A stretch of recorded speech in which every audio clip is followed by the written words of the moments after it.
I have a dream, that's all I need. I'll make it happen with some work and belief. Know what I want. At yun mga bayang karerista, welcome back po muli dito sa ating Master Likim TV. At narito na tayo sa ating ikalawang video na ating konting silip at giya ngayong araw ng linggo. Continuation tayo at narito na tayo sa ating race number 7. 1400 yung ating distansya. At start ito na ating third pick 6 event, Marho Petron Corporation Trophy Race. At meron tayo ditong 8 runners mga bayang karerista, pero 7 in betting number lamang po. Ito magandang karera din to. If voted local yung labanan dito, paganda ng discutter tingin ko. First choice ko, yung undefeated pa ngayon, itong numero 2 sa ating si Payros Treasure. Nare-rendahan po ni Jeffrey Tagulaw Sarate.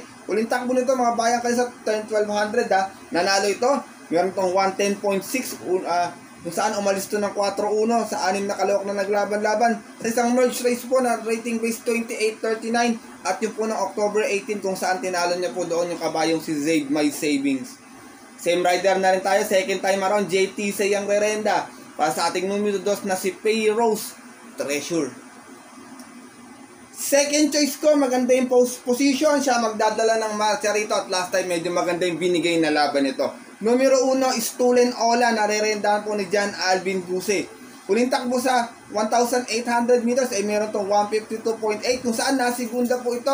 3-1 pa yung naging outings niya out of 11 runs na naglaban-laban sa isang special race po, yung Grand Derby natin. At yun po ng October 8 kung saan tinalo niya po doon yung ating kilalang kabayong si Jaguar. At tinalo pala siya ron, sorry bayang Clarissa, tinalo po pala siya ng kabayong si Jaguar. Same rider pa rin tayo rito mga bayang karerista, John Alvin Guse para sa ating numero 1 si Stolen Ola. Isinasama ko po ang third choice galing sa impresibong panalo last time, itong numero 4 si Darlev, narerendahan po ngayon ni Boji Henson. Last time medyo umentig nakbo, may 124.4 last time, nanalo to, 1-1 pa, banderang tapos po to, out of 5 rounds naglaban-laban. Isang rating base 54-70 po. At yun po nung November 11 kung saan tinalo niya po doon yung aking solo na si Summer Brew. From Noel Silona, this time po Boji Henson ng Rerenda para sa ating numero 4 na si Darlev. Race number 7 mga bayang karerista, ito lahat to may panalo dito, walang pang iwan dito. Kahit si ambisyoso na Giant Killer talagang pwedeng makachamba dito. Kayo na pong bahalang magdagdag na lamang ng sarili niyo pong napupusuan. First choice ko po muli, numero 2, Payros Treasure. Second choice, numero 1, Stolen Ola. At third choice, yung numero 4 na si Darlev. Good luck po. At liba na tayo din sa ating race number 8 kung saan mag-i-start yung ating third P5 event. 2,000 meter yung ating distansya. Ito yung Marho Breeders Classic, sponsored by San Miguel Corporation and Andok Lechon Incorporation. Meron tayong 5 kalawak na maglalaban-laban lang. All local po ito mga bayang karerista. Dito ako, first choice ko, baka makachamba. Dalang haba ng karera, baka makapanood. Kahit magbugaw ito, tingin ko, siguro pag rumimato ito, baka makachamba talaga para sa akin. Numero 4, Cat Bell, narerenda na po ngayon ni JB Hernandez. Huling takbo sa 1400, may 125 flat, na segunda po ito. Sa isa-is yung naging outings niya, out of 6 runs naglaban-laban sa isang rating base 47-53. At yun po na October 22 kung saan tinalo po sila doon ng kabayong si Enigma Uno. From Pubs M. Cabalejo, balik ang renda ngayon kay Uno Hernandez para sa ating numero 4 si Cat Bell. Second choice ko, numero 2, War Cannon. Narerenda naman po ni Kelvin na Boboto. Medyo bumalik yung buti nito eh. Last time meron tong 152.4 sa 1800 na tarsera po ito.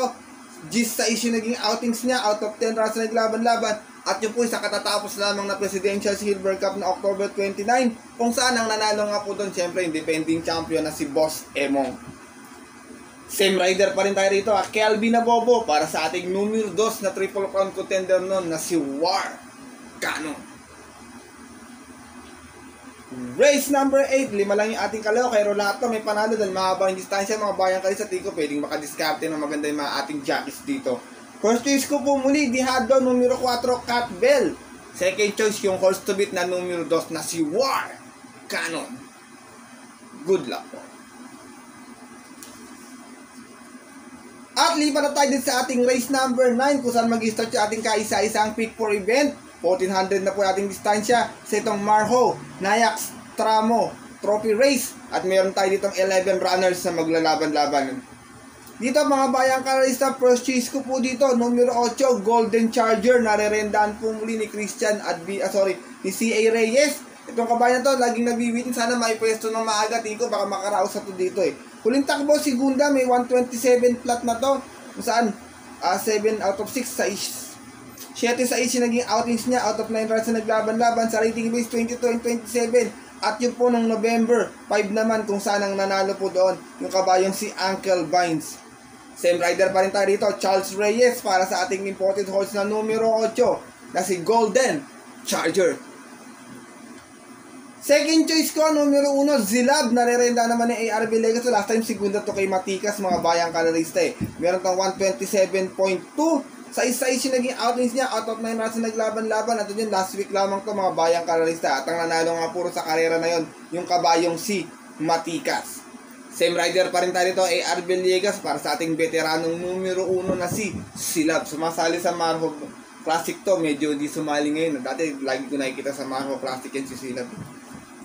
Isinasama ko pong third choice galing sa panalo last time, numero G, Sundance. Narerendahan na po ngayon ni John Alvin Guse. Ito galing to sa panalo last time, may 127.6 to. 3-2 yung naging outings, out of 6 runs na naglaban-laban. Sa rating base 16.21 po. At yun po ng November 11 kung saan tinalo niya po doon yung kabayong Zizaka Lam. From Ison Bautista, balik ang renda ngayon kay John Alvin Guse para sa ating numero G na si Sundance. Race number 9, mga bayang karalista. Ito, magulong karera din ito. Maraming bebenta rito at halos lahat po talaga to may mga panalo rin. First choice ko po muli, paborito kong kabayo to ngayon kasi laging nabibitin Numero 8, Golden Charger. Second choice, numero 1, Zilab. At third choice, yung galing sa panalong numero 10 na si Sundance. Good luck po. At narito na tayo sa ating race number 10. Balik tayo sa milyang distansya. Marco Breeders' Cup Juvenile Pili Mile, sponsored by Philracom Philippine Racing Commission and Metro Manila Turf Club. At meron tayo dito 5 runners na maglalaban-laban, mga bayang karerista. Dito ako, first choice ko, Horse to Beat, Speed Horse, numero 2, Secretary. Narerendahan po ni Eminem Gonzalez. Gamay ni Eminem to kabayo na to. Nanalo to noon sa 1 milya, may 139.8 po ito. Uno-uno yung naging outings niya. Out of 11 runs na naglaban-laban sa isang Lakambini Stakes race. At yun po ng September 3 kung saan tinalo niya po doon yung kabayong si Domsat 7. Same rider pa rin tayo dito mga bayang karerista, Eminem Gonzalez para sa ating numero 2 na si Secretary. Kung hindi siya pagbibigyan sa unahan ito si Sister Moon, mga bayang karisa, tingin ko makakasabay niya rito baka mapaborto sa aking second choice na pwede magbigay ng upset. Dire mating kabayo, numero 4, Winner Parade. Narerendahan po ni John Alvin Guse. Ito namang si Winner Parade may 125.2 last time. Na segunda to, 3-2 yung naging outings, out of 6 runs na naglaban-laban sa rating base 34-39. At yun po na October 20 naman kung saan nakakalaban ito yung important horse na si Perfect Delight. Same rider pa rin tayo dito, John Alvin Guse para sa ating pwedeng magbigay ng upset na numero 4 na si Winner Parade. Race number 10 po, mga bayang karerista. First choice ko po muli rito, numero 2, Secretary. Second choice, numero 4, Winner Parade. Good luck po. At narito na tayo dito sa ating penultimate race ngayong araw po ng linggo, race number 11. 1400 muli ating distansya, Marco, sa Ginebra San Miguel Trophy Race. At meron tayo dito 13 runners, but 11 in betting number lamang po. Dito po, first choice ko, couple entry 1 and 1A off shoulder with O'Neal Cortez and 1A Sweetie Giselle with Mark A. Alvarez. Isang di bandera, isang di remate. Off shoulder, may 126.6 ulit takbo sa 1400. Dumating itong pang-anim. 7-9 naging outings out of 14 runs na naglaban-laban. Isang rating base 28 and 33 at yun po ng October 20 kung saan ang nanalo po doon yung kabayang si Sonic Clay. August 20 pala to, sorry mga bayan, kasi mali ako ng sulat Same rider pa rin tayo dito, O'Neal Cortez para sa ating numero 1 si Off Shoulder. Samantala ito naman 1A na si Sweetie Giselle ay galing sa mahabang pahinga at galing ito sa isang barrier run last time mga bayang karisa. Meron itong 113.6 sa 1200. Nanalo po ito 2-2 out of 2 runners na naglaban-laban. At yun po ng November 8 kung saan tinalo nga po na dun sa barrier yung kabayong si Eno Teresa Chier. From Apprentice FM Dancel, this time po Mark A. Alvarez ang rerenda para sa ating 1A na si Sweetie Giselle. Second choice ko po, numero 13, Lucky Leia. Narerendahan po ni Danny Boy Camaniero. Itong si Lucky Leia, tingin ko nagabang lang ng tiyempo to, bayang kalarista. Meron tong 125.4 na best times at 1400 kung saan nasigunda to noon. 5-7 naging outings out of 8 runs na naglaban-laban sa isang special race po at yun po na October 15 kung saan tinalo po siya doon yung kabayong si Uncle Vines. Same rider pa rin tayo dito, Danny Boy Camaniero para sa ating numero 13 na si Lucky Leia. Isinasama ko pong third choice. Ito po aking long shot ngayong araw ng linggo. Nasa penultimate race pa. Numero 3, Take a Chance. Narerendaan po ni Christian Advincula. Nabisto last time to. May 128 lot to sa 1400. Dumating itong Tercera. 4-3 naging outings out of 10 runs na naglaban-laban sa isang rating base 22 and 27 po. At yung po na October 28 kung saan ang nanalo po doon yung derimating kabayong si Work From Home. From Jomer Estorque, this time po Christian Advincula ang narenda para sa ating long shot na numero 3 na si Take a Chance. Race number 11, mga bayang kalay, sa penultimate race. Kung may napupusuan pa po kayo rito, dagdag na lamang po tayo ha. First choice ko po muli, couple entry 1 and 1A, Off Shoulder and Sweetie Giselle. Second choice numero 13, Lucky Leia. At third choice yung long shot ko pong numero 3 na si Take a Chance. Good luck po. At narito na tayo dito sa ating huling karera ngayong araw ng linggo. Race number 12, 1400 muli ating distansya, bayang karerista.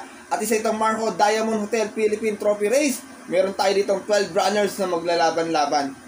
Dito ako, first choice ko rito. Kung magdadala ng Martia, nabitin lang last time to, numero 2, Money for B Pani. Narerendaan po ni Jomer, ni JRD Ocampo, sorry. Last time to, may 127.8, nasigunda nga po ito.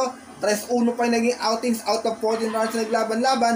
Sa isang rating base 6 and 10 po, at yun po noong October 7 kung saan tinalo po siya doon ng kabayong si Bukas Grande Island. From Noel C. Lunar, this time po JRD Ocampo ang rarenda para sa ating numero 2 na si Manny for Bipani. Second choice ko, magandang diado, wala sa Katie, numero 10, Sultanov, narerendaan po ni Christian Advincula. Ito naman, may 127 sa 1400, nanalo to noon. 3-4 naging outings out of 10 runs na naglaban-laban sa isang rating base 6 and 10. At yung po na September 3 last race kung saan tinalo niya po doon yung kabayong si Noah. Same rider pa rin, regular jacket na to, Christian Advincula. Para sa ating numero 10 na si Zul Tanov. Isinasama ko pong third choice, baka magamahin ni RM Adona. Last time may bisyo kasi itong kabayan na to eh. Numero 3, Irish, narerendaan nga po ngayon ni RM Adona.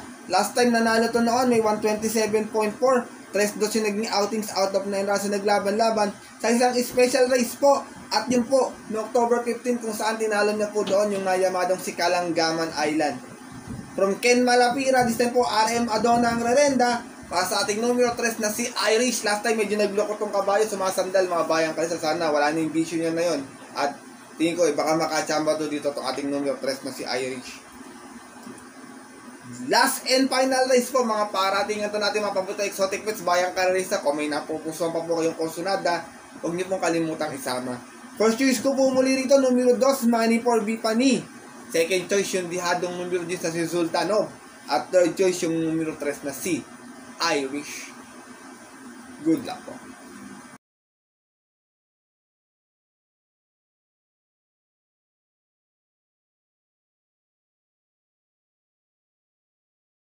At yun mga bayang karerista at ang ating mga kayokals ay natapos na ito ating dalawang video na ating konting silip at giya ngayong araw ng linggo. Maganda yung ating karera mga bayang karerista at sana nga po magsitama tayo nasa Malbar po kasi ako dito ngayong araw ng linggo. Papasyal kami ng utol ko, sasama ko yung utol ko sa Malbar kasi may libreng shuttle bus naman po sila kasi yung utol ko hindi rin po talaga nakakapasyal yun dahil lagi nga pong busy sa pagtatrabaho niya. Pero this time nagpalista po kami. Maraming salamat po pala kay Boss Takeshi Cruz siya yung nagpalista sa amin para po makasama dito sa parating nating mga Covidos Cup ngayong araw po ng linggo. Kita-kita po tayo dyan sa Malbar, Batangas, mga bayang karisat ng ating mga kayokabs. At yun po, sana po yung makatulong sa inyo ating konting silip at giya ngayong araw ng linggo.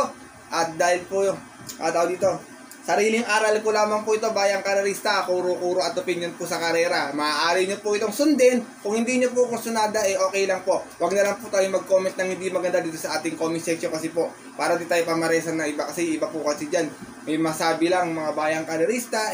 Sanay naman na po ako sa mga kung ano man po sabihin nyo, sa tagal ko na pong mag-YouTube, ay alam ko naman pong wala pong magaling talaga sa karera. Lahat tayo tsumachamba lang, kaya sana po iwasan na lang po natin magsalita ng hindi maganda sa ating kapwa. Kung hindi nyo po kursunado yung aking mga ibibigay na giya sa mga bawat karerang lalargahan, maaari nyo pong skip na lamang yung aking video kaysa na lang kaysa po mag-comment na lang tayo ng hindi maganda. Kilala nyo po siguro kung sino kayo yung mga nagko-comment po dito sa ating video na papalit-palit lang ng pangalan. Pero ganun pa man, maraming salamat pa rin sa inyong pagbisita sa ating YouTube channel. Kahit mga nagbabash kayo dito sa ating YouTube, God bless sa inyo. Sana nga po magsitama po kayo ngayong araw ng linggo. Pinapalala ko po sa inyo mga bayang Kalisan na pagdating po ng tayaan sa Takilya, siyempre mas mananay po sa sarili nyong kursunada. At always, bayang karerista, kayo pa din po yung masusunod. Good luck po muli sa inyo lahat and have a blessed Sunday racing. Maraming salamat po sa inyong walang sawang pagtutok. Suporta palagi dito sa ating YouTube channel. Ganoon na rin sa mga nambabash dito sa YouTube channel ko. Shout out din sa inyo. Maraming salamat sa inyong suporta kasi kung hindi po dahil sa inyo, hindi ko po maaabot lahat ng ito. Hindi ko po mararating lahat. Almost 3 years na po ako nag-YouTube at awa ng Diyos po, nakakaraos naman po ako. Kaya I hope sana po mabigyan ko po kayo ng mga magagandang dihado pang giya sa mga darating pating mga karera. At sana po makakuha tayo ng yummy dividends. Hindi ko po hinahangad maka one winner ng take all. Yung makita ko lang kung masaya kayong makakuha kayo ng dihadong giya natin, napakasaya ko na po noon. Salamat lang po, okay na po sa akin mga bayang karerista. Muli, maraming salamat po sa inyong walang sawang pagsuporta. God bless bayang karerista. At yun po, hanggang dito na lamang tayo at magkita ka na lang na susunod ko pong upload na video. Ito po ang inyong lingkod, Master Lekim, na always po nagsasabi sa inyo at nagpapaalala na ang karera po ngayon dapat po libangan lamang pag may sobra. At ito'y tapat-tapat lang at talagang swertihan lang. Minsan swerte talaga, mayang karista, talagang minsan tatamaan tayo ng malas. Pero pag pinagbigyan tayo syempre ng nasa taas, huwag natin kakalimutan magpasalamat sa Kanya, tumulong sa ating kapwa. Kaya sa simpleng pamamaraan lamang, ika nga, share your blessings mga kayo Cubs. Good luck po muli sa inyo lahat and have a blessed Sunday racing. Sa mga pupunta po ng mga OTVs para maagang mag-chill at mag-relax manood na ating mga magagandang karera Stay safe everyone po sa inyo lahat.